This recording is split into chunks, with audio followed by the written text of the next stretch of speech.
నమస్తే నేను మీ Gopi welcome back to our channel. ఈరోజు మనతో వచ్చేసి సీనియర్ జర్నలిస్ట్ జగదేవ్ గారు మన ముందున్నారు. సార్ నమస్తే సార్. నమస్తే అండి. Sir last time Ambati Rayudu గారు వైసీపీ పార్టీ నుంచి జనసేన పార్టీకి అయితే రావడం జరిగింది. ఎప్పుడైతే మళ్ళీ నేను జనసేన పార్టీ కొంచెం దూరంగా ఉంటున్నానని ఒక 2 days బ్యాక్ ఒక ట్వీట్ అయితే చేశారు. సిద్ధం అంటే ఇది జగన్ గారి ఒక వార్డ్ అని చెప్పుకోవచ్చు సిద్ధం అనేది. ఇప్పుడు మరలా దానికి ఒక క్లారిటీ అయితే ఇచ్చారు. ఏమని నేను సిద్ధం అని ట్వీట్ ఎందుకు చేశానంటే పవన్ కళ్యాణ్ గారిని సీఎం చేసుకుందాము రాబోయే రోజుల్లో అని నేను సంసిద్ధం అని ట్వీట్ చేశాను అని చెప్తున్నారు. దానికి మీరు ఏ విధంగా చూస్తారు? అది క్లారిటీ ఇవ్వాల్సి వస్తుంది కదండి. ఎందుకంటే సిద్ధం అని పెట్టగానే ఖచ్చితంగా వైసీపీ అనే మీమాంసలోకి వెళ్ళిపోతున్నాం మనం.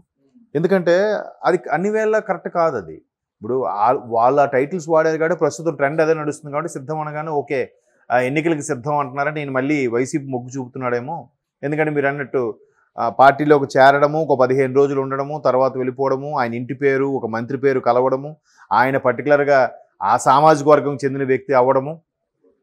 సో ఇవన్నీ రకరకాల కథనాలు వచ్చాయి. తర్వాత ఆడుదాం ఆంధ్ర ప్రోగ్రామ్కి ఆయన చీఫ్ గెస్ట్గా వైజాగ్లో ఇక్కడ ముఖ్యమంత్రి అటెండ్ అవుతారు, అక్కడ అంబట్ రాయుడు గారు అటెండ్ అవుతారని కూడా అనుకున్నాను. ఎందుకంటే అంబట్ రాయుడు గారికి ఐపీఎల్ వచ్చాక ఆ ప్లాట్ఫామ్ ద్వారా బాగా నేము ఫేము బాగా వచ్చాయి అంబట్ రాయుడు.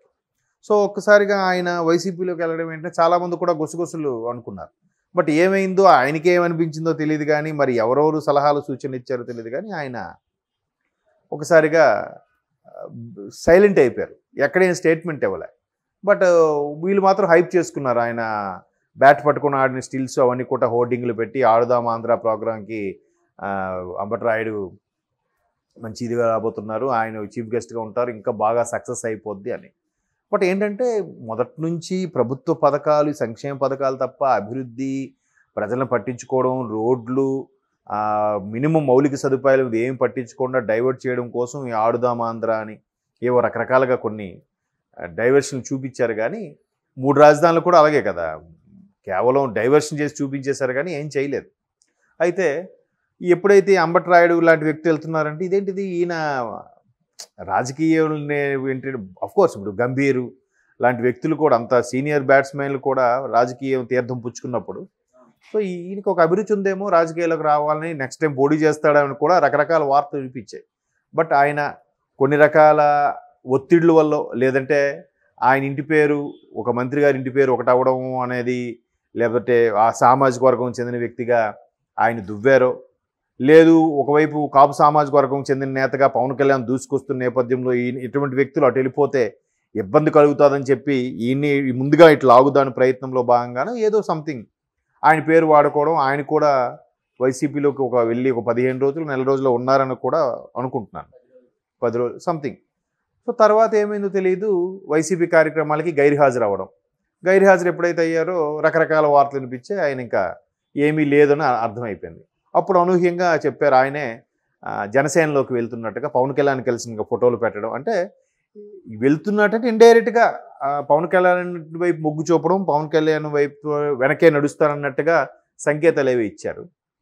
అయితే రీసెంట్గా మీరు ఇచ్చిన స్టేట్మెంట్ సిద్ధం ఆల్రెడీ వైసీపీ వాళ్ళు ఎన్నికల ప్రచారంలో భాగంగా సిద్ధం అనే క్యాప్షన్ వాడుతున్నారు. దానికి టీడీపీ వాళ్ళు శంఖారావం అన్నారు. అంటే సిద్ధం అంటే మేము కూడా రెడీ, ఎన్నికల బరిలో సంగ్రామం సిద్ధం అన్నప్పుడు శంఖం ఊపుతారు కదా, సో శంఖారావం అన్నట్టుగా పెట్టారు. సరే వాళ్ళేమో సంసిద్ధం అని పెట్టారు, సంసిద్ధం అని పెట్టారు. అంటే ఎవరి వెర్షన్ వాళ్ళది. సో ఆ సిద్ధం అనేసరికి మేబీ ఆయన సంసిద్ధం పెట్టాలనుకున్నాడేమో, సిద్ధం అని పెట్టాడు. ఎప్పుడైతే సిద్ధం అనగానే మళ్ళీ వైసీపీలోకి వస్తున్నారేమో రకరకాల మనలు ట్విట్టర్లో సోషల్ మీడియాలో ఎక్స్ వేదికగా పంచుకుంటే ప్రపంచవ్యాప్తంగా అందరూ చూస్తారు, ఫాలోవర్స్ కానీ మిగతా వాళ్ళందరూ కూడా దాని స్క్రీన్ షాట్లు తీసుకోవడం, పెట్టడం, షేర్ చేయడం అన్నీ జరుగుతుంటాయి. ఒక్కసారిగా అలా పెట్టేసరికి మళ్ళీ నేను వస్తున్నాడా, ఏం జరిగింది అన్నారు. వెంటనే ఆయన కూడా క్లారిటీ ఇచ్చేసాడు. అది కాదురా బాబు, పవన్ కళ్యాణ్ని సిద్ధంగా ఉండండి ముఖ్యమంత్రిని చేసుకోవడానికి అన్నట్టుగా చెప్పాను అన్నాడు. సో ఇది ఒక చిన్న కన్ఫ్యూజన్, లేదా సరదాగా మీడియాకి వదిలిన ఒక బాణం ఏమో అనుకోవచ్చు. ఇవాళ రేపు ఎలా ఉంటుందంటే సోషల్ మీడియా విస్తృతంగా ఉన్న ఈ రోజుల్లో ఏదో ఒక చిన్న స్టేట్మెంటు, చిన్న క్యాప్షన్ ఏది పెట్టినా కూడా వెంటనే దాన్ని ఒక జనరల్గా ఒక దానికి 3-4 యాంగిల్లో ఉంటాయి, 40 యాంగిల్లో వెళ్ళిపోతుంది సోషల్ మీడియా వచ్చాక. అంతే కదా, ఒక యాంగిల్, 2 యాంగిల్, 3 యాంగిల్, 4 యాంగిల్లో ఉంటాయి ఏదైనా ఒక సమస్యకి. ఎవరు దృక్కోణంలో వాళ్ళు ఆలోచిస్తారు. బట్ సోషల్ మీడియా వచ్చాక ఎలా అయిందంటే 40 దృక్కోణాల్లో ఆలోచించాల్సిన వస్తుంది. కాబట్టి మేబీ మీడియాకి ఒక సరదాగా ఒక టిప్ వదిలాడేమో అని అనుకున్నాను నేను. అంటే ఆయన ఎంపీగా ఎందుకు పోటీ చేయలేదంటారు? అదే చెప్తున్నాను కదా, రాజకీయం వేరు, గేమ్ వేరు. గేమ్స్లో ఉన్నంత ఇమేజ్ రాజకీయాల్లో ఉంటుందని చెప్పలేం. సినిమాలో ఉన్న అంత ఇమేజు, చెవులు చొక్కాలు చించేసుకొని చెవులు కోసేసుకునే అంత పిచ్చే ఉన్న పవన్ కళ్యాణ్ గారే ఓడిపోయారు. అంతకుముందు చిరంజీవి గారు పార్టీ పెట్టినా కూడా కొన్ని స్థానాలకే పరిమితమయ్యారు. రజనీకాంత్ గారు లాంటి వ్యక్తి కూడా అంత ప్రజాదరణ, ఏషియన్ సూపర్ స్టార్ ఆయన, highest paid remuneration star Asia ఖండంలోనే. ఆయనే పార్టీ పెడతానా వద్దా అని ఊగిసలాడుతూ మళ్ళీ స్టెప్ బ్యాక్ అయిపోయారు. కోర్స్ ఇప్పుడు తలైవే పెడతానా అంటాడు ఈయన మన ఇళయ దళపతి. అలాగే తలైవా ఇళయ దళపతి, విజయ్ ఇళయ దళపతి అంటారు. విజయ్ సేతుపతి అది వేరు, మళ్ళీ ఇళయ దళపతి అని అంటారు ఈయన్ని. అంటే యంగ్గా ఉండేవాళ్ళు దళపతి అని ఇళయ దళపతి అంటారు తమిళ్లో. సో ఆయన పార్టీ ఆల్రెడీ అనౌన్స్ చేశాడు. ఇప్పుడు కాకపోయినా నెక్స్ట్ రేపు 26కు ఎప్పుడు పోటీ చేస్తాడంట తమిళనాడులో ఉండే అసెంబ్లీ సార్వత్రిక ఎన్నికలకి. సో అలాగే రజనీకాంత్ లాంటి వ్యక్తులు కూడా వెనక్కి, అంటే వాపు వేరు బలుపు వేరు అన్నట్టుగా ఒక సామెత ఉంది. కాబట్టి ప్రజాదరణ అనేది ఇప్పుడు పెద్ద పెద్ద స్టార్లకే దిక్కులేనప్పుడు ఈయన అంత ఇంటర్నేషనల్ ప్లేయర్ ఏం కాదుగా, మంచి ప్లేయరు. రంజీలు ఐపీఎల్లో బాగానే ఆడారు. ఎందుకో మరి రాజకీయ పరంగా తొక్కేశారో సరిగ్గా రాలేదో తెలియదు, కానీ ఆయన మరి ఇంటర్నేషనల్ మ్యాచ్ ఎక్కడ ఆడాడు? ఆయన ఎక్కువగా ఆడింది ఏం లేదు కదా. సో అంత నేమ్ ఫేమ్ లేనప్పుడు ఆయన ఎంతవరకు పోటీ చేయగలుగుతాడు అనేది క్వశ్చన్. లేదు, ఆయన పర్టికులర్గా గుంటూరు సంబంధించిన వ్యక్తిగా, ఆ జిల్లాకు చెందిన వ్యక్తి కాబట్టి ఆ పర్టికులర్ పరిసరాల్లో ఆయన బాగా నేము ఫేమ్ సంపాదించుకొని గ్రౌండ్ లెవెల్లో పనులని చేసి ఉంటే ఓకే. కనీసం 2-3 ఏళ్ళ నుంచి గ్రౌండ్ వర్క్ చేసుకోవాలి కదా. సోషల్ మీడియాలో లేదా సోషల్ యాక్టివిటీస్లో కూడా పార్టిసిపేట్ చేయడము, ప్రజలకి చేదోడు వాదోడుగా ఉండడం, వాళ్ళ సమస్యల మీద పోరాడడం గట్రా చేస్తే ఓకే.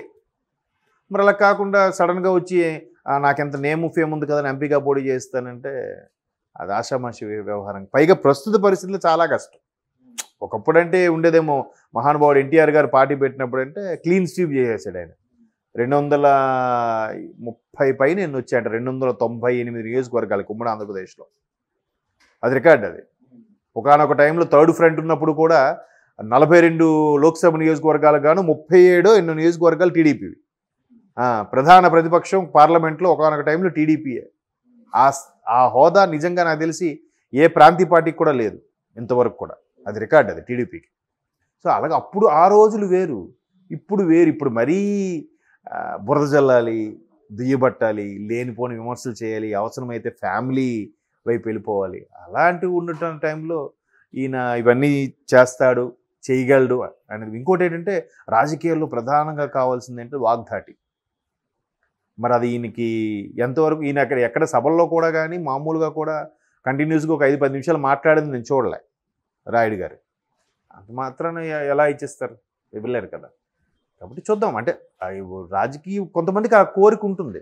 ఇప్పుడు సచిన్ గారిని రాజ్యసభ ఎంపీ చేయలే, బట్ ఆయన రాజకీయాలకి అతీతుడు. ఆయన సచిన్ టెండూల్కర్ ఒక క్రికెట్ గాడ్గా అంతే. ఓకే, కాంగ్రెస్ హయాంలో ఆయన ఒక ఎంపీ, బీజేపీ హయాంలో సంథింగ్ ఒక ఎంపీగా చేసింది, రాజ్యసభకి గౌరవంగా వెళ్ళారు, వచ్చారు.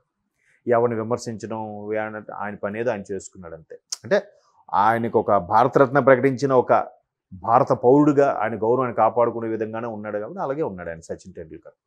సో అలాగ కొంతమంది కోరికలు ఉంటాయి. ఒకసారైనా పార్లమెంట్లోకి వెళ్ళాలి, ఒకసారి అసెంబ్లీలోకి వెళ్ళాలని.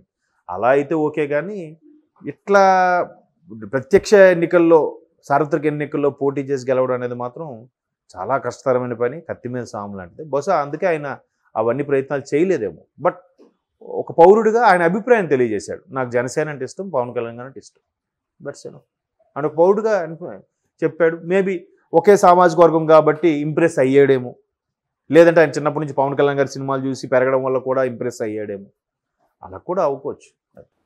Okay sir, thank you sir.